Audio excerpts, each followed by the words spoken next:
aliran-aliran yang masuk ke Indonesia ya. Kemarin kan kita sudah membahas tentang aliran-aliran atau aliran-aliran baru pendidikan yang ada di luar. Yang pertama dan yang paling terkenal adalah Taman Siswa. Taman Siswa dibangun atau didirikan oleh Raden Mas Suwardi Suryadiningrat atau biasa kita kenal dengan Ki Hajar Dewantoro di tahun 1922. Perguruan Taman Siswa atau biasa disebut juga Tamsis ini adalah sebuah perguruan yang dilandasi oleh semangat kemerdekaan, yaitu bagaimana membangun bangsa yang merdeka lahir dan batin, serta mampu memanfaatkan dan mengembangkan kebudayaan bangsa sendiri sesuai dengan harkat, alam, dan kodrat kemanusiaan.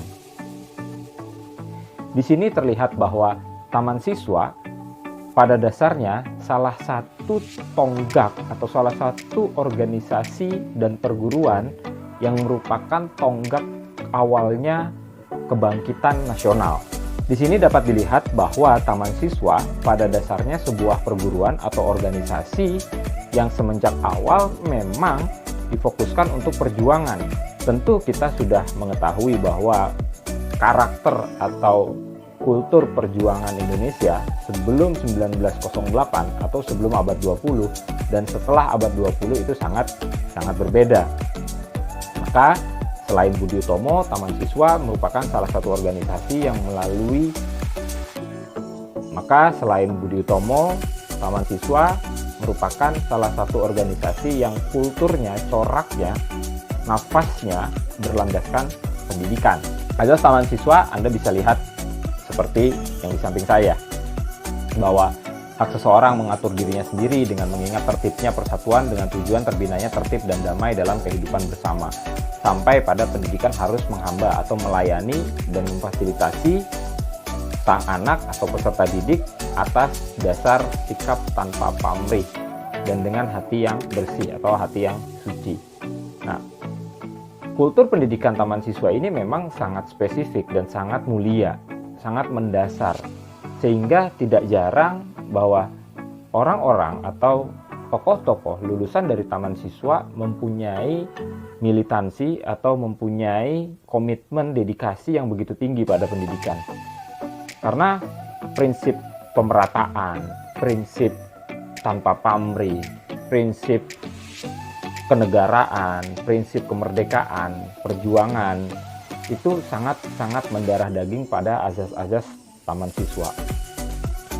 Pasca kemerdekaan, Taman Siswa merubah sedikit pola-pola pergerakan, pola-pola dasarnya, sehingga biasa disebut dengan Pancadharma, yaitu pertama dasar kemanusiaan, dasar kebangsaan, kebudayaan, kodrat hidup, dan dasar kemerdekaan. Saya tidak akan begitu mendalam tentang Taman Siswa karena di materi yang berikutnya akan kita dalami lagi terkait Taman Siswa ini. Dasar kemanusiaan yang dianut oleh Taman Siswa itu adalah berusaha untuk mengembangkan adab kemanusiaan manusia. Ini yang biasa kita sebut memanusiakan manusia. Sehingga di Taman Siswa salah satu ciri khasnya adalah memanusiakan manusia. Yang kedua adalah dasar kebangsaan.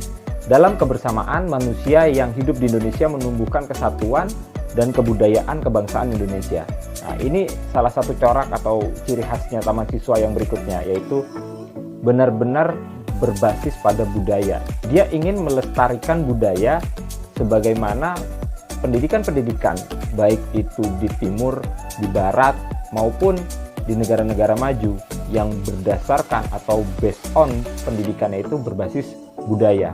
Maka tidak heran ketika Taman Siswa mencetuskan Pancadharma, dia memasukkan dasar kebudayaan, yaitu memajukan dan menyesuaikan budaya terhadap pergantian alam dan zaman, serta mencegah pengasingan kebudayaan.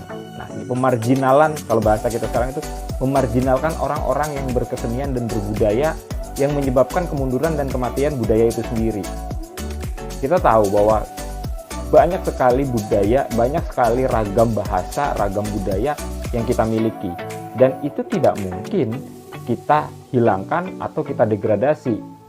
Yang akhirnya justru malah merugikan kita sendiri. Kebudayaan adalah dasar dari pendidikan, dasar kemanusiaan dan dasar peradaban. Manusia tanpa budaya, seperti kemarin kita sudah bahas bahwa manusia tanpa budaya itu tidak ada peradabannya dan mati. Yang berikutnya adalah dasar kodrat manusia, yaitu terkandung dalam kodrat alam atau kodrat hidup. Secara umum arah pendidikan ialah menuju kesempurnaan hidup manusia sehingga dapat memenuhi segala keperluannya baik lahir maupun batin, sebagaimana terkandung pada diri manusia menurut kodratnya. Jadi memang benar-benar Taman Siswa ini mengembalikan manusia sebagaimana manusia itu lahir. Kodratnya seperti apa? Namun dibangun berdasarkan lingkungan budaya dan adat istiadat kebiasaannya sendiri. Dan yang terakhir adalah dasar kemerdekaan. Karena posisinya Pancadharma ini setelah kemerdekaan, maka dasar kemerdekaan berarti menunjukkan bahwa mendidik berarti berusaha membantu anak didik agar menjadi manusia yang merdeka batinnya, merdeka pikirannya, dan merdeka pengarahan kegiatannya. Segala kegiatannya dia memang benar-benar merdeka, sesuai dengan apa yang diminati, apa yang dia sukai, dan tentu sesuai dengan potensi dia. Menurut Taman Siswa, corak pendidikan nasional harusnya bersifat berisi dan berorientasi pada kebudayaan kebangsaan. Walaupun nanti akan berkembang kemudian maju menjadi sebuah kultur pendidikan Indonesia yang benar-benar mempunyai ciri khas, yang mempunyai karakter, tapi memang itu dibangun dari dasar kebudayaan itu sendiri. Nah, yang terakhir ini sistem Among. Sistem Among ini sebenarnya kita sudah bahas juga sebelumnya bahwa pendidikan itu harus ing ngarso sing tulodo, ing madya mangun karso, dan tuturi handa yani, sehingga anak benar-benar dipimpin, dibangun, dan diawasi dari belakang. Diawasi, dijaga, didorong, dimotivasi, sehingga menjadi anak yang benar-benar merdeka, benar-benar menjadi manusia Indonesia seutuhnya. Di mana Taman Siswa juga mencetuskan yang namanya Trisentra. Trisentra itu sebenarnya pendidikan berpusat atau pusat pendidikan itu terletak pada 3 hal. Yang pertama itu adalah keluarga, yang kedua itu adalah alam perguruan atau pusat-pusat pendidikan ya, dan yang ketiga adalah organisasi kepemudaan. Nah, organisasi kepemudaan berkembang menjadi sebuah organisasi pergerakan kemerdekaan pada waktu itu. Berikutnya adalah pendidikan INS. INS didirikan tanggal 31 Oktober 1926 oleh Muhammad Syafi'i. Tujuan INS adalah membangkitkan jiwa patriotisme pada bangsa Indonesia yang sedang dijajah dan membentuk watak bangsa merdeka yang sanggup berdiri sendiri, bebas dari ketergantungan bangsa lain. Artinya, INS ini memang mendidik rakyat ke arah kemerdekaan, memberikan pendidikan yang sesuai dengan kebutuhan masyarakat, mendidik para pemuda agar berguna untuk masyarakatnya, menanamkan kepercayaan pada diri sendiri dan berani bertanggung jawab, berusaha untuk dapat berdiri sendiri dan tidak bersedia menerima bantuan orang lain yang mengurangkan atau mengurangi kebebasan. Sistem pendidikan INS ini pada dasarnya pendidikan umum dan dia lebih dominan kepada pendidikan kerja. Pengajaran kerja atau pendidikan kerja yang dibangun di INS ini sangat terkenal di Sumatera Barat. Hingga kini masih sering dijadikan rujukan selain Taman Siswa ya.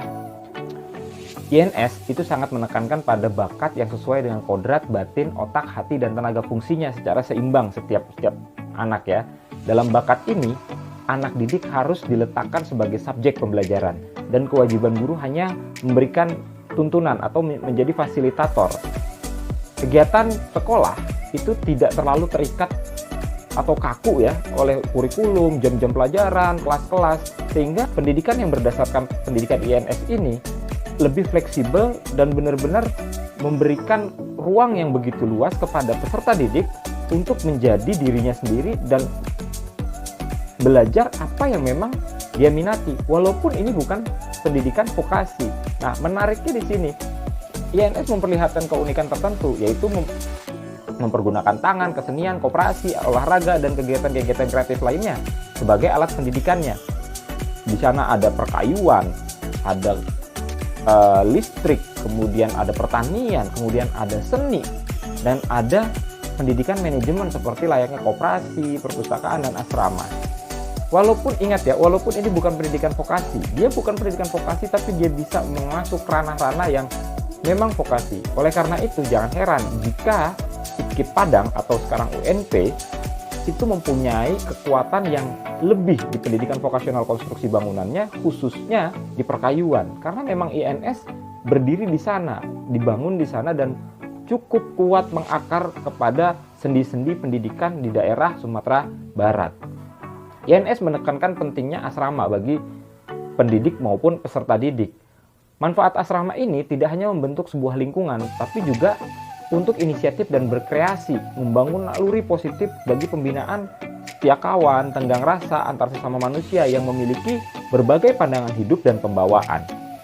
Dalam suasana seperti ini, disiplin, tanggung jawab, dan ketekunan dalam bekerja, cermat dalam pemeliharaan dan perawatan milik bersama dan milik pribadi diharapkan akan timbul dan berkembang, menggantikan kebiasaan negatifnya. Nah, tadi saya katakan, walaupun dia bukan sekolah vokasi, tapi dia memang benar-benar coraknya corak keterampilan. Karena basisnya, basis sekolah kerja. Bagi Anda yang kebetulan berada di pendidikan vokasi, Anda bisa mengambil begitu banyak pelajaran dari sini. Bahwa kita nggak mesti ada di pendidikan vokasi secara formal, tapi juga bisa di non-formal atau di pendidikan-pendidikan umum dengan memberikan tambahan-tambahan seperti sekolah kerja atau sekolah ala pendidikan INS ini. Yang selanjutnya adalah pesantren. Seperti kita ketahui bahwa pesantren itu sudah ada sejak lama sekali, bahkan semenjak eranya Wali Songo. Pendidikan pesantren itu memiliki ciri khas, yaitu adanya santri, adanya asrama, pemisahan antara santri laki-laki, kemudian santri perempuan, seperti layaknya sekolah agama ya. Kemudian di tengah-tengahnya biasanya ada masjid di situ. Jarak antar pondok pun tidak berjauhan sehingga ada koordinasi dan komunikasi yang begitu intensif. Ada penciptaan komunikasi, koordinasi yang begitu akrab, begitu rukun, begitu syahdu. Pendidikan pesantren sebelum kemerdekaan itu salah satu pendidikan yang sangat-sangat ditekan oleh kolonial Belanda. Sehingga menimbulkan banyak ketakutan, tapi dia tetap bertahan di antara begitu banyaknya tekanan. Pada kelanjutannya, pesantren itu bukan hanya mengajarkan ilmu keagamaan, tapi juga masuk kepada ilmu-ilmu keterampilan, juga ilmu-ilmu umum. Nah, ini banyak diilhami oleh Kiai Haji Wahid Hasyim ya, bapaknya Gus Dur, presiden kita. Dalam pesantren, masjid menjadi elemen utama, elemen penting, dan dia menjadi poros, di mana semua kegiatan, terutama kegiatan keagamaan, berpusat di masjid. Praktek-praktek ibadah 5 waktu, kemudian khutbah, sholat Jumat, pengajaran kitab-kitab klasik, ini berada di masjid. Nah, kitab-kitab klasik ini menjadi ciri khas lain dari adanya pesantren atau pendidikan pesantren. Kitab-kitab klasik atau biasa disebut dengan kitab kuning dibahas dari satu kitab ke kitab lain, dari kitab yang paling dasar sampai kitab yang paling tinggi. Ini menjadi bagian yang tidak terpisahkan dari dunia pesantren. Maka jika ada pesantren-pesantren yang baru muncul, kemudian dia tidak membahas kitab-kitab klasik atau kitab kuning ini, mungkin dia sudah menghilangkan sedikit demi sedikit ciri khasnya ya. Padahal ciri khas pesantren, terutama di Indonesia, karena pesantren ini hanya ada di Indonesia, di luar negeri nggak ada pesantren. Nah, ciri khasnya adalah kitab klasik ini. Oke, demikianlah uraian materi tentang aliran-aliran yang masuk ke Indonesia. Mudah-mudahan bermanfaat. Wabillahi taufiq wal hidayah. Assalamualaikum warahmatullahi wabarakatuh. Terima kasih.